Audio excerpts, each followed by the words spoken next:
इस वक्त हमारी जो लड़ाइयां हैं वो तो बड़ी सीरियस हो गई हैं। इंटरनली हम गुत्थम गुत्था हैं।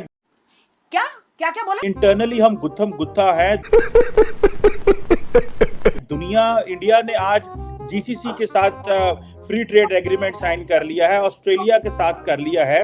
और अभी तो रुको। ऐसे ही वक्त में एक खबर आती है हमसाया मुल्क भारत से, और वो खबर ये है कि Mukesh Ambani says Indian economy to grow 13 fold to $40 trillion by 2047। साला ये दुख का खत्म नहीं होता बे। हर पाकिस्तानी को इस वक्त प्रोजैक की जरूरत है, एंटी डिप्रेसेंट की। हाय मैं कहता हूँ लोग हार्ट अटैक से मरने ना शुरू हो जाए, कितनी एंग्जाइटी है हर पाकिस्तानी में। और हमारा हमसाया मुल्क जो कि बिल्कुल हमारे बॉर्डर्स जुड़ा हुआ है, हम बड़ी बातें करते हैं, बड़ी हम तनकीद करते हैं, दुश्मन ये वो फ्लांटिंग, उनको देखे तो वहाँ पे तो ये हो रहा है, यहाँ पे तो ये हो रहा है, ह्यूमन राइट से लेकर बड़ी तनकीद करते हैं। अरे भाई, अरे यार, आप ये तो देखें वो क्या बनने जा रहे हैं, कहाँ पर ले आए वो अपने आप को। $40 ट्रिलियन की इकोनॉमी की बात हो रही है और हम दिवालियापन के नजदीक हैं। हाय वी आर करप्ट नेशन। ठीक है, मैं ऑन स्क्रीन बोल रहा हूँ कि ये इंतहाई अफसोसनाक चीज़ है, लेकिन ये पूरी दुनिया में हम करप्ट साबित हो चुके हैं। कि आज हमारे हालात ये हैं कि हम जो कर्जों के ऊपर हम सूद दे रहे हैं, उस सूद को देने के लिए हमें कर्जे लेने पड़ते हैं। No, they don't fear anything. But we Pakistani or other Asian country people, What? they were fear in a fear belong to from the India. They are so much confident level. They're so fearless. क्या चाहिए? क्या किस चीज की जरूरत है तुझे? There is so much competition in the market, international market, Pakistani, Bengali and Indians.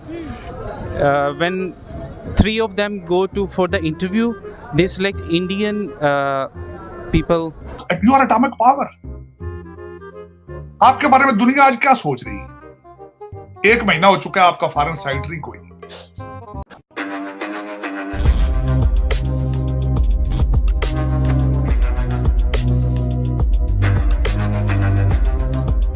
दोस्तों, जब भारत और चाइना की गलवान वैली में झड़प हुआ था, तब दोनों देश एक दूसरे के सामने खड़े हो गए थे। तब भारत के सामने एक बहुत बड़ा दुविधा थी, और वो ये था कि चाइना भारत का सबसे बड़ा फर्टिलाइज़र सप्लायर था। अगर चाइना भारत को किसी भी कारण से फर्टिलाइजर्स बेचने से मना कर देता है तो भारत में फूड क्राइसिस काफ़ी बड़े लेवल पे आ जाएंगे। लेकिन इसी दौरान हमारा सबसे अच्छा और विश्वसनीय दोस्त रूस ने भारत की मदद की, और रूस डिस्काउंटेड प्राइस में फर्टिलाइजर्स भारत को देने लगा, जिसके वजह से भारत में कभी भी फूड क्राइसिस की सिचुएशन नहीं आई। और अब रशिया चाइना को पीछे छोड़ते हुए भारत का नंबर 1 फर्टिलाइज़र सप्लायर देश बन गया है। और दोस्तों, इसके साथ साथ भारत के सबसे बड़े इंडस्ट्रियलिस्ट रिलायंस लिमिटेड के मालिक मुकेश अंबानी ने कहा है कि भारत 2047 तक $40 ट्रिलियन का इकोनॉमी भी बन जाएगा। तो चलिए दोस्तों, इसी पर पाकिस्तानी मीडिया का रिएक्शन देखते हैं। तार साहब, इम्पोर्टेंट डेवलपमेंट्स पाकिस्तान में हो रही हैं। एक तो जनरल बाजवा का जो टैक्स रिकॉर्ड है वो लीक कर दिया गया मीडिया को। दूसरी तरफ अगर आप देखें तो प्राइम मिनिस्टर जो हैं उन्होंने 26 तारीख तक आर्मी चीफ को अपॉइंट करना है, लेकिन प्राइम मिनिस्टर तो जो है वो टर्की जो है वो पहुंच गए हैं। उधर इंडिया जो है वो पाकिस्तान के अगेंस्ट एक महाज बना रहा है कि जी वो टेरर फाइनेंसिंग का एक जो अदारा है वो बना रहा है, जिसका वो कहता है कि हमने हेडक्वार्टर जो है वो इंडिया में रखना है। ये इस वक्त हमारी जो लड़ाइयां हैं वो तो बड़ी सीरियस हो गई हैं। इंटरनली हम गुत्थम गुत्था हैं। इंडिया ने आज जीसीसी के साथ फ्री ट्रेड एग्रीमेंट साइन कर लिया है, ऑस्ट्रेलिया के साथ कर लिया है। आप क्या समझते हैं कि आर्मी चीफ की अपॉइंटमेंट के बाद क्या पाकिस्तान की डायरेक्शन तय हो जाएगी, या ये 29 नवंबर को जब बाजवा साहब रिटायर हो जाएंगे तो 30 नवंबर को पाकिस्तान को किसी सिमत में चल पड़ेगा, या कि आप समझते हैं अगले 6-7 माह इलेक्शन तक इसी तरह कंफ्यूजन और क्योस रहेगा? मैं कहता हूँ मैंने तो अब बिल्कुल भारत के साथ कंपैरिजन करना छोड़ दिया। उसकी वजह यह है, अब आपका कंपैरिजन अफगानिस्तान और सोमालिया से हो सकता है, क्योंकि मेरे ख्याल में अफगानिस्तान भी इस वक्त तालिबान ने जिहाद का काम छोड़ दिया है, आपने उसका ठेका ले लिया। इस वक्त तालिबान आपसे ज्यादा ओपन माइंडेड और ज्यादा अक्लमंद नजर आ रहे हैं, उनकी इकॉनमी आपसे ज्यादा बेहतर नजर आ रही है। तो G20 जिनकी बात कर रहे हैं भारत के साथ, आप अगर मुंसलिक करते हैं, वो G20 पर हैं, फाइनेंशियली स्ट्रांग हैं, अमेरिका उनसे डरता है, रशिया उनसे चलता है, उनसे वो असला कैश पर लेते हैं, पेट्रोल उनसे कैश पे लेते हैं, नेगोशिएट करते हैं। ये ऑक्सफोर्ड ग्रेजुएट जो अमीरुल मोमिनीन है, पता नहीं किस मुंह से कहता है कि वो मोदी ये कल की स्टेटमेंट में जरा इस पे जरा थोड़ा सा आप आज बात करना चाहूंगा। कल खान साहब ने, अमीरुल मोमिनीन ने एक स्टेटमेंट छोड़ी है कि जब तक मोदी पावर में है हम उससे बात नहीं करेंगे। खान साहब, नुकसान आपका है या मोदी का है? मेरा ये ओपन क्वेश्चन है आज, ये बल्कि बहुत सेंसिटिव मैटर है ये। एक ऑक्सफोर्ड ग्रेजुएट जो प्राइम मिनिस्टर रह चुका हो, उसको जेब देता है ये स्टेटमेंट देना? अगर मोदी साहब ने 8 से 10 साल पावर में लेना है तो आपने पाकिस्तान को ताला लगा के फिर आप लंदन शिफ्ट हो जाए आप।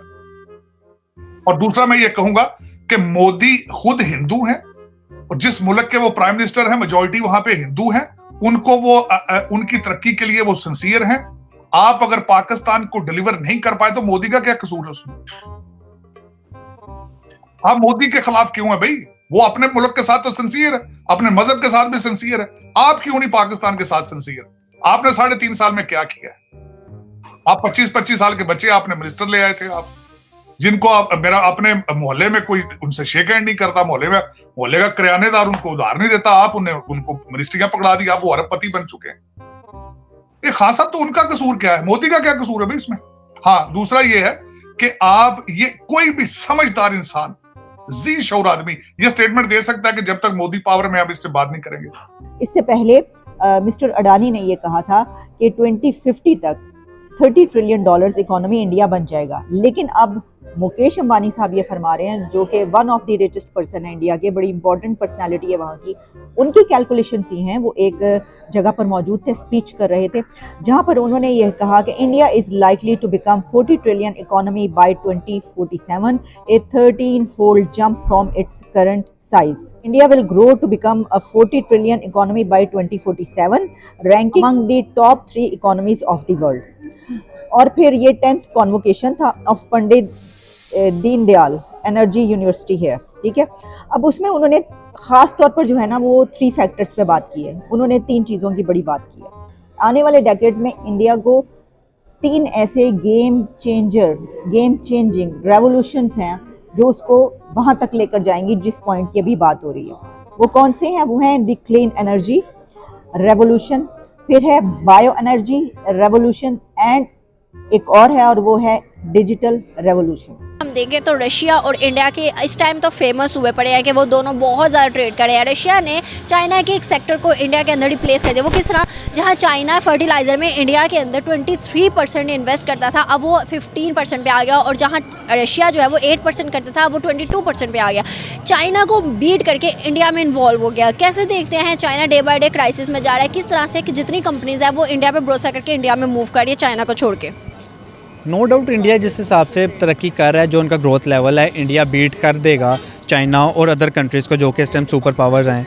और पूरी दुनिया के अंदर टेक्नोलॉजी के अंदर इंडिया ने अपना नाम मनवाया हुआ है। आपने सही कहा कि बिल्कुल हर बड़ी कंपनी का जो CEO है वो एक इंडियन होता है, और अगर वो इसी तरह से करते रहे तो मुझे लगता है कि अगर आने वाले को 10, 15, 20 सालों के अंदर सुपर पावर इंडिया ही होगा।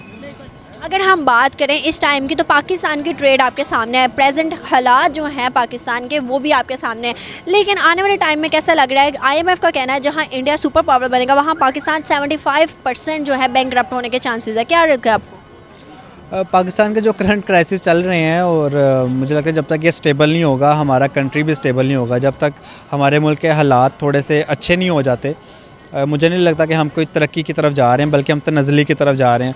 और इसको कोई बाहर से कोई लोग आके नहीं सही करेंगे, इसको हम जैसी आवाम ही मिलके इसको सही करेगी।